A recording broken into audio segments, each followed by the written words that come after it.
Hello दोस्तों, एक बार फिर मैं हूं आपका इंग्लिश का दोस्त विनीत कपूर।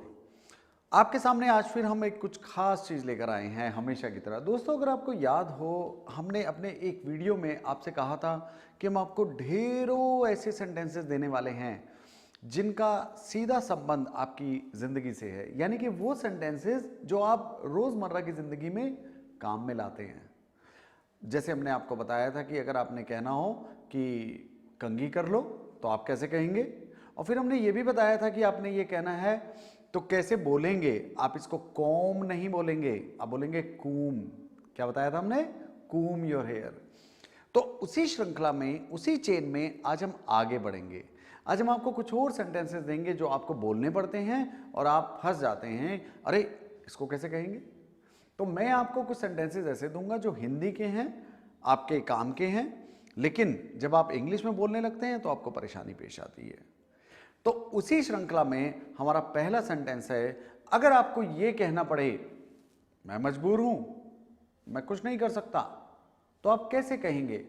मैं मजबूर हूं, इसको कैसे कहेंगे? अब आप सोचेंगे मजबूर की इंग्लिश क्या होगी। और अगर मैं आपसे कहूं कि ये बहुत आसान है, ये वो वर्ड है जो आप अक्सर बोलते हैं, तो आपको अजीब लगेगा, लेकिन बात यही सही है। मैं मजबूर हो को इंग्लिश में कहते हैं आई एम हेल्पलेस, यानी मैं कुछ नहीं कर सकता। इसका एक मतलब यह भी होता है, आई एम हेल्पलेस का मतलब तुम मेरे दोस्त हो, आपने मुझसे मदद मांगी लेकिन मैंने कहा सॉरी, आई एम हेल्पलेस, मैं कुछ नहीं कर सकता, यानी मैं मजबूर हूं।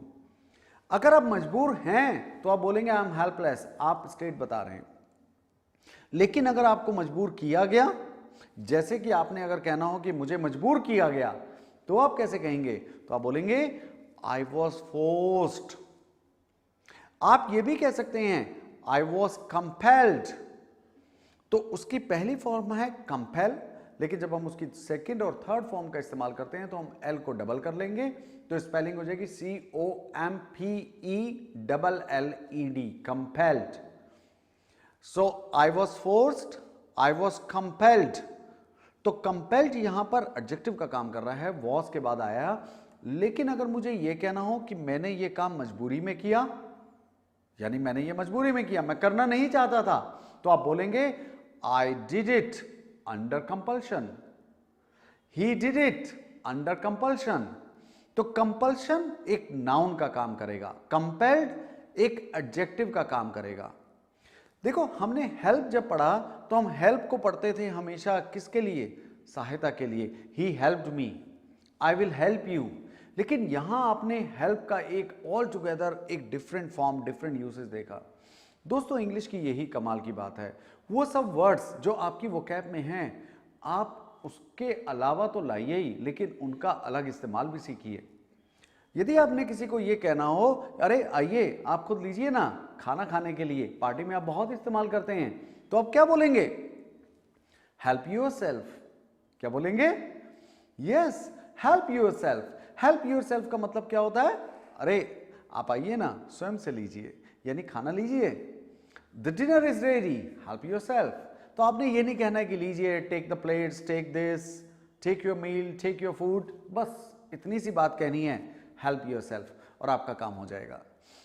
और आप जब आप ऐसे ही इस्तेमाल करेंगे हेल्प को, जैसे हेल्प योरसेल्फ, जैसे आई एम हेल्पलेस, जैसे I did it under compulsion, तो ये थोड़ा डिफरेंट बन जाता है ना मजेदार बात। तो हम थोड़ा आगे बढ़ते हैं। तो ये तो हुआ कि जब आपने कहना है किसी को, और जब आपसे कोई काम जबरदस्ती कोई करवाए और या आपसे कुछ करने को कहे, जैसे अगर आपने कहना है किसी से कि अरे भाई उसे बिठाओ, तो आप कैसे कहेंगे? आप ये नहीं कहेंगे सिट हिम, ये गलत है, क्योंकि आप किसी को किसी के ऊपर काम करा रहे हैं। He was sitting there is all right, क्योंकि सिट एक इंट्रांजिटिव वर्ब है।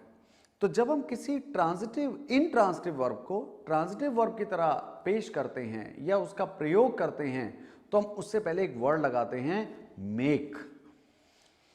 तो सिट ऑन द चेयर, कुर्सी पर बैठो। लेकिन अगर मुझे कहना हो उसे बिठाओ, बैठो नहीं, उसे बिठाओ, तो मैं क्या बोलूंगा? Make him sit. उसे कुर्सी पर बिठाओ, make him sit on a chair. उसे बाहर बिठाओ, मेक हिम सिट आउटसाइड। उसे खड़ा करो, मेक हिम स्टैंड। उसने मुझे इंतजार कराया, इसकी इंग्लिश क्या बनेगी? He made me wait. उसने मुझे घंटों इंतजार कराया, he made me wait for hours. ये इतना कमाल का है कि जब आप इसको करते हैं तो आपको लगता है कि वाओ, ये तो बिल्कुल मुश्किल नहीं है। लेकिन गलती मत करिएगा, इसमें एक खास बात ध्यान ये रखनी है कि जब आप मेक का इस्तेमाल कर रहे हैं तो आगे आप इन्फिनेटिव नहीं लगा रहे। 3 वर्ड्स खास तौर से उनका ध्यान रखिएगा कि जब हम इंग्लिश में मेक का इस्तेमाल करते हैं, इंग्लिश में जब हम लेट का इस्तेमाल करते हैं, इंग्लिश में जब हम कभी कभी हेल्प का भी इस्तेमाल करते हैं, तो उसके साथ हम बेयर इन्फिनेटिव लगाते हैं। इन्फिनेटिव अगर आपको याद हो, हमने आपको अपनी वीडियो में बताया था, इन्फिनेटिव का मतलब होता है टू प्लस वर्ब की फर्स्ट फॉर्म, और इसको हम बोलते हैं वर्ब नाउन। क्या बोलते हैं? वर्ब नाउन, क्योंकि होता वर्ब है लेकिन इस्तेमाल होता है नाउन की तरह। तो कुछ ऐसे वर्ड्स होते हैं जिसमें हम इन्फिनेटिव में टू प्लस वर्ब की फर्स्ट फॉर्म नहीं लगाते, तो हम क्या लगाते हैं? खाली वर्ब की फर्स्ट फॉर्म। और ये 3 इंपॉर्टेंट वर्ड मैंने आपको कौन कौन से बताए? Make, let, help.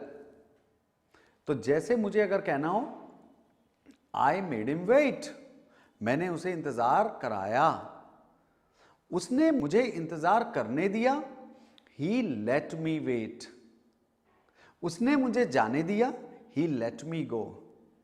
लेकिन अगर मुझे कहना है करवाना, तो मैं करवाने के लिए क्या इस्तेमाल करूंगा? He made me wait. मां ने बच्चे को सुलाया। अब आप किसी से कोई काम करवा रहे हैं, तो जब आप कहेंगे मां ने बच्चे को सुलाया, तो mother made the child sleep. आप कभी ऐसे नहीं कहेंगे मदर स्लेप्ट द चाइल्ड, ये गलत है, क्योंकि स्लीप इंट्रांजिटिव वर्ब है, उसको आप ट्रांजिटिवली प्रयोग कर रहे हैं। तो जब इंट्रांजिटिव वर्ब को आप ट्रांजिटिवली प्रयोग करते हैं तो मेक का इस्तेमाल कीजिए, और दूसरा जो है उसको बेयर इन्फिनेटिव की तरह इस्तेमाल कीजिए। जैसे कोच ने हमें मैदान के 3 चक्कर लगवाए, या कोच ने हमें दौड़ाया। आप बहुत बोलते हैं, so our coach made us run. Our coach made us to run नहीं, our coach made us run. This is important. तो ये तो इस्तेमाल था मेक का, कि हमने आपको बताया कि मेक के साथ बेयर इन्फिनेटिव लगेगा। ऐसे ही एक और वर्ड है जिसके साथ हम बेयर इन्फिनेटिव का इस्तेमाल करते हैं, तो चलिए उसके बारे में आपको बताते हैं।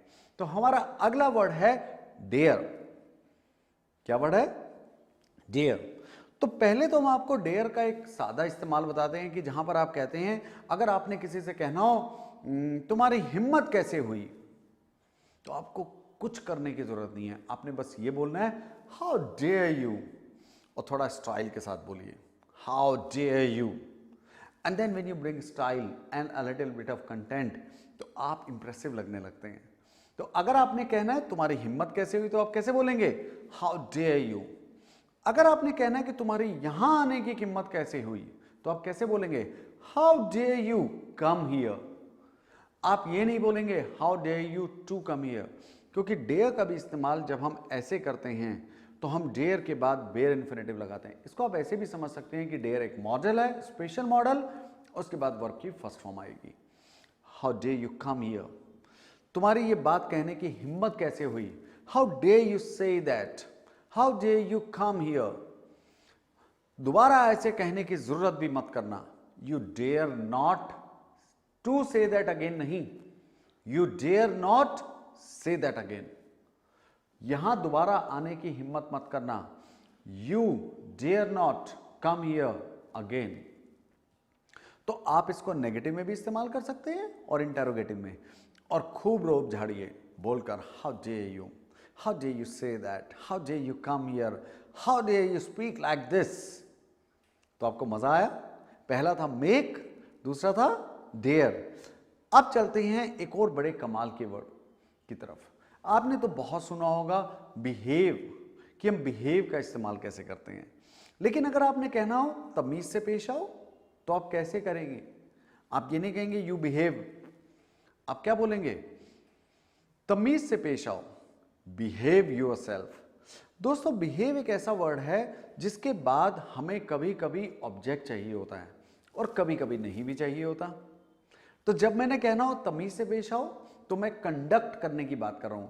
मैं ये कह रहा हूं कि आप अपने आप को ठीक तरह से पेश आइए। तो मुझे यहां पर तमीज से पेश आने के लिए कुछ और लगाने की जरूरत नहीं है, तमीज भी लगाने की जरूरत नहीं है, क्योंकि बिहेव योरसेल्फ के माने ही होते हैं कंडक्ट योरसेल्फ प्रॉपर्ली। सो अगर मुझे कहना है तमीज से पेश आओ तो मैं क्या बोलूंगा? Behave yourself. लेकिन अगर मुझे कहना हो कि वह तमीज से पेश नहीं आया तो मैं क्या बोलूंगा? He didn't behave properly। तो यहां मैं योरसेल्फ को हटा सकता हूं, क्योंकि बिहेव का एक इस्तेमाल बिना रिफ्लेक्सिव प्रोनाउन के भी होता है, यानी बिना ऑब्जेक्ट के। प्रॉपरली एक एडवर्ब है। अगर मुझे यह कहना है कि उसका व्यवहार ठीक नहीं था, सही नहीं था, तो मैं कैसे बोलूंगा? His behavior was not up to the mark। तो अगर आपने कहना हो कि सही नहीं था तो आप क्या बोलेंगे? Up to the mark. अगर मुझे कहना है कि उसकी परफॉर्मेंस ऐसी नहीं है जैसी होनी चाहिए तो आप क्या बोलेंगे? His performance is not up to the mark. तो एक बहुत अच्छा फ्रेज इस्तेमाल करते हैं जिसको बोलते हैं अप टू द मार्क। तो अगर मुझे कहना है उसका व्यवहार सही नहीं था तो I will say his behaviour was not up to the mark. दोस्तों बिहेव का भी हम इस्तेमाल वर्ब की तरह करते हैं, अभी जैसे मैंने बताया। लेकिन कभी कभी हम बिहेव को मशीनों के लिए भी इस्तेमाल कर सकते हैं। आपको लगेगा मशीन कैसे बिहेव करती है? वहां बिहेव का मतलब होता है फंक्शन। तो अगर मुझे कहना है हर मशीन अलग तरह से काम करती है तो आपको बड़ा हैरानी होगी जानकर कि इसको बोलेंगे ईच मशीन बिहेव्स डिफरेंटली। क्या बोलेंगे? ईच मशीन बिहेव्स डिफरेंटली, यानी हर मशीन अलग तरह से काम करती है। तो ये था हमारा इस्तेमाल बिहेव का। तो हमने आपको कौन कौन से बताया अभी तक? पहला क्या बताया? Yes, make. हमने बीच में ही आपको बताया था लेट का भी इस्तेमाल। फिर हमने क्या बताया? Dare. And then we came to behave. अब हम चलते हैं अपने चौथे वर्ड और सेंटेंस की तरफ। आप अगर किसी ऑफिस में काम करते हैं, ये स्कूल में काम करते हैं, तो आपको एक सेंटेंस तो खूब सुनने को मिलता है। और क्या है वो सेंटेंस? वह छुट्टी पर है। अब आप कहेंगे अरे वाह, ये तो मुझे खुद को भी चाहिए होता है। अगर आपने किसी के लिए कहना है वह छुट्टी पर है तो आप क्या बोलेंगे? Simple, he is on leave. लेकिन अगर आपने कहना है कि उसने छुट्टी ली है तो क्या बोलेंगे? He is taken leave. और अगर आपने कहना है उसने एक दिन की छुट्टी ली है तो आप क्या बोलेंगे? He is taken leave for a day. आप ये भी कह सकते हैं he is gone on leave. आप ये भी कह सकते हैं he is gone on a long leave. वो एक लंबी छुट्टी पर गया है, यानी उसने छुट्टी ली है। तो जब आप छुट्टी लेते हैं तो आप क्या कहते हैं? To take leave, to go on leave. लेकिन यदि आप छुट्टी के लिए आवेदन देते हैं, जैसे आप कहते हैं उसने छुट्टी के लिए आवेदन दिया, तो आप कैसे बोलेंगे? He is applied for leave. तो याद रखिए अप्लाई के साथ हम फॉर का इस्तेमाल अलग अलग जगह करते हैं। जैसे अगर आपने ये कहना है उसने इस पोस्ट के लिए आवेदन भेजा है, या जैसे आप कई बार कहते हैं कि मैंने इस पोस्ट के लिए फॉर्म डाला है या भरा है, तो उसमें डालने की इंग्लिश या भरने की इंग्लिश नहीं लगेगी। मैं सिंपल बोलूंगा he is applied for this post, he is applied for the post of clerk. बात समझ में आई? तो अप्लाई के साथ हम क्या लगाएंगे? फॉर। यदि मुझे यह कहना है कि उसको छुट्टी मिल गई है तो मैं क्या बोलूंगा? He has been granted leave. क्या बोलेंगे? He has been granted leave. तो ग्रांट लीव मैंने छुट्टी मिलना या छुट्टी देना। जैसे आप एप्लीकेशन में लिखा करते थे please grant me leave for 2 days, तो ग्रांट मैंने देना। ग्रांट आप बहुत तरह से इस्तेमाल कर सकते हैं, उसकी बात हम बाद में करेंगे। लेकिन अभी हमने आपको एक सेंटेंस बढ़िया सा कौन सा बताया? छुट्टी का। Did you get the point? यदि आप बिना मर्जी के या बिना आवेदन के ऐसे ही छुट्टी पे चले जाते हैं और खास तौर से अगर क्लास से गायब होते हैं तो उसके लिए वर्ड क्या है? Yes, bunk. You should not bunk the class, you should not bunk my lecture. बिना बताए छुट्टी पर चले जाना। मजे की बात आपको एक बार बताते हैं कि जब ऑफिस में ऐसे कोई छुट्टी पे गायब हो जाता है बिना बताए, उसके लिए हम इंग्लिश में इस्तेमाल करते हैं वर्ड फरलो, या? लेकिन अभी आपके लिए छुट्टी के लिए इतना ही काफी है कि अगर मुझे कहना हो वह छुट्टी पर है, ही इज ऑन लीव, या? तो चलिए आगे बढ़ते हैं। अब एक और ऐसा सेंटेंस है जो आपको बहुत कहने की जरूरत पड़ती है। जैसे अगर आपने ये कहना है सेंटेंस में कि जरा मेरा एक काम कर दो, तो आप कैसे कहेंगे? कहेंगे अरे इसमें जरा की इंग्लिश क्या होगी? अच्छा, काम को क्या कहेंगे? कुछ नहीं कहेंगे। इंग्लिश में दोस्तों मजे की बात यह है कि आप थोड़ा ट्रांसलेशन से दूर हटिए। हमारी जो पद्धति रही है पढ़ाने की, पढ़ने की इंग्लिश, उसमें ट्रांसलेशन बहुत बड़ा रोल प्ले करती है। ट्रांसलेशन एक लिमिट तक ठीक है, टेंसेज एक लिमिट तक ठीक है, लेकिन functional grammar English, functional English, spoken English, उसका तरीका एक ही है कि आप वो सेंटेंसेस देखिए जिनके सब्स्टिट्यूट हैं और आप उनका मिलान करिए, तो आपको अच्छी लगेगी इंग्लिश। तो अगर मुझे हिंदी में किसी ने ये कहा ज़रा मेरा एक काम तो कर दो, इसकी इंग्लिश क्या होगी? बहुत आसान है, बस आप इसको याद रखिए और खूब बोलिए, please do me a favour. तो फेवर के माने आज तक आपने क्या पढ़े थे? किसी का साथ देना, लेकिन फेवर के माने काम करना या एहसान भी होता है। तो अगर किसी ने आपसे कहा जरा मेरे काम तो कर दो, please do me a favour, आप ये भी कह सकते हैं कि आपने कहना है अरे क्या आप मेरा काम कर देंगे? Will you do me a favour please? So to do a favour मैंने किसी का काम करना। दोस्तों मजे की बात है कि फेवर को हम एहसान के लिए भी इस्तेमाल करते हैं। उसने मुझ पर एक बहुत बड़ा एहसान किया, तो मैं क्या बोलूंगा? He did me a huge favour, यानी उसने मुझ पर बहुत बड़ा एहसान किया। He did me a huge favour. आपने यहां आकर मुझ पर एक बहुत बड़ा एहसान किया। You've done me a huge favor by coming here. क्या बोला मैंने? You've done me a huge favor by coming here. तो अगर आपके यहां कोई पार्टी है, कोई आए और अनएक्सपेक्टेड आए, तो आप उसको कहिए thank you so much, you done me a huge favor by coming here. या अगर आपने किसी को यह कहना है अरे आपका मुझ पर एक एहसान है, अगर आप ऐसे कहते हैं तो इंग्लिश में देखिए इसको कहने का कितना बढ़िया तरीका है, आई ओ यू अ फेवर, या हम बोल चाल की इंग्लिश में इसको बोलते हैं आई ओ यू वन। अब यहां जो वन का मतलब है, इसका मतलब ये होता है फेवर। तो आपने कहा अरे आप ऐसा क्यों कह रहे हैं, ये क्यों कर रहे हैं आप, रहने दीजिए ना। No no no no no, I owe you one, यानी आपने मुझ पर कभी मेरा एक काम किया था, आज मेरी भी ड्यूटी बनती है कि मैं उस एहसान का बदला चुकाऊं। तो मैं क्या बोलूंगा?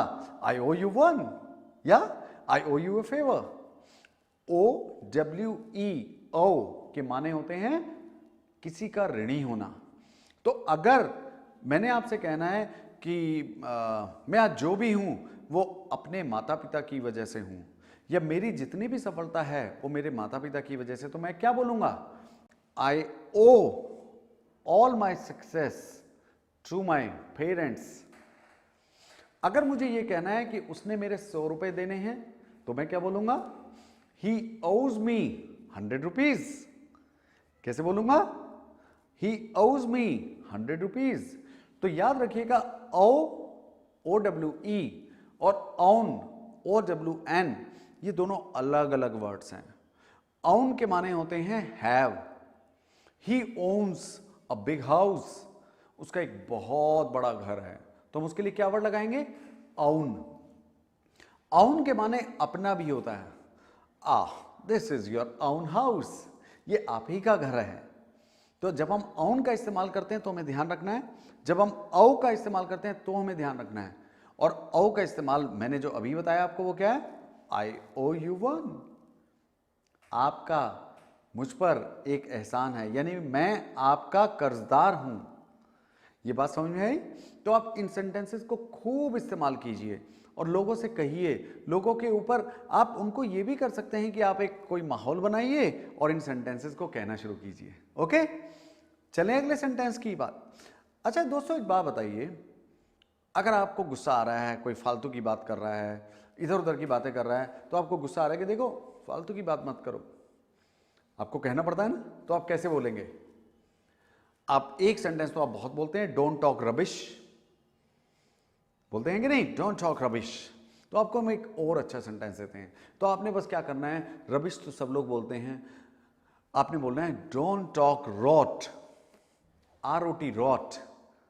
तो जब आप बोलेंगे डोंट टॉक रॉट, तो इसका मतलब क्या होता है, फालतू की बात मत करो या फालतू मत बोलो, don't talk rot, don't talk rubbish. अगर आपने ये सेंटेंस किसी को कहना है, मुंह से एक शब्द भी और मत निकालना, तो आप क्या बोलेंगे, धमकी देते हुए, हे नॉट ए वर्ड मोर, यानी अगर तुमने कुछ और कहा तो आपने कुछ नहीं कहना है, बस आपने क्या बोलना है, नॉट ए वर्ड मोर। ये कुछ ऐसे सेंटेंसेस है कि जब आपको बोलता है, आप जब बोलते हैं इनको तो मजा आता है। तो आप कभी कभी लोगों को इंप्रेस करने के लिए भी इंग्लिश बोलिए। और दोस्तों सबसे बड़ी बात यह है कि किसी को इंप्रेस करने की जरूरत नहीं है, एंजॉय करने के लिए बोलिए, दोस्तों में मजाक से बोलिए, अच्छा होगा तुम तमीज से बात करो। मजे की बात यह है कि इसके लिए एक बहुत अच्छा सेंटेंस है और आप इसको बेशक याद कर लीजिए और बोलिए लोगों से, good if you keep a civil tongue in your head. क्या बोला मैंने, good if you keep a civil tongue. तो to keep a civil tongue का मतलब होता है तमीज से पेश आना। तो अच्छा होगा तुम तमीज से बोलो, good if you keep your a civil tongue in your head. आप कभी कभी ऐसे भी बोलते हैं ना, हे माइंड योर टंग, तमीज से बोलो, mind your language, mind your words. तो यहां माइंड का मतलब क्या होता है, माइंड का मतलब होता है, ध्यान रखिए, सोच के बोलिए, देख कर बोलिए। कभी कभी आप माइंड का इस्तेमाल ऐसे भी करते हैं, अरे जरा देख कर, सीढ़ियां हैं तो आपको होटल में लिखा हुआ मिलता है माइंड योर स्टेप्स। तो माइंड के बहुत है। और माइंड, आप अगर कोई बच्चा रो रहा है तो आप किसी को कहेंगे प्लीज माइंड द बेबी। क्या बोलेंगे, please mind the baby, is crying, वो रो रहा है, तो उसकी देखभाल करने के लिए भी माइंड लगाते हैं। लेकिन हमने आपको एक वर्ड अच्छा आज बताया था शुरू में, रॉट। तो मैंने आपसे क्या बोला, डोंट टॉक रोट। रोट के ओरिजिनल माने आपको मालूम है क्या होता है, रॉट मैंने होता है सड़ना। तो अगर मैंने कहना है कि सब्जियां फ्रिज में सड़ रही हैं, तो क्या बोलेंगे, vegetables are rotting in the fridge. क्या बोलेंगे, vegetables are rotting in the fridge. तो वहां पर हम ROT, रॉट का इस्तेमाल किया हमने सड़ने के लिए। इंग्लिश में एक कहावत है, एक मछली सारे तालाब को गंदा कर देती है, या एक मछली पूरे तालाब को गंदा कर देती है। इसको कैसे कहेंगे, one rotten apple spoils the whole lot. तो वो रॉटन का मतलब ये हुआ सड़ा हुआ। तो हमने उसको ट्रांसलेट नहीं करना है, प्रोवर्ब्स ट्रांसलेट नहीं होते, वो सिर्फ सब्स्टिट्यूट होते हैं। तो एक मछली सारे तालाब को गंदा कर देती है, तो आप क्या बोलेंगे, वन रॉटन एप्पल, नॉट मछली, one rotten apple spoils the whole lot. तो दोस्तों ये कुछ ऐसे सेंटेंसेस हैं जो आपको रोज जरूरत पड़ेगी। मेरा आपसे बस मेरे एक ही राय है आपको कि इनको खूब इस्तेमाल कीजिए, अपने दोस्तों का साथ बनाइए, उनके साथ बैठिए और आप उनके ऊपर आजमाइए, आपको कितने सेंटेंस आते हैं, उनको कितने आते हैं। और सबसे बड़ी बात, एंजॉय कीजिए। इंग्लिश बहुत इंटरेस्टिंग लैंग्वेज है, आप इसे डरिए मत, इसको इंटरेस्टिंग और बनाइए। और इंटरेस्टिंग बनाने का तरीका क्या है, खूब बोलिए, हंसिए, एक दूसरे को चिढ़ाइए मत, सीखिए और सिखाइए, and enjoy it. I hope you'll enjoy this session. We are going to come out with something wonderful in our next session. Keep watching. Thank you so much.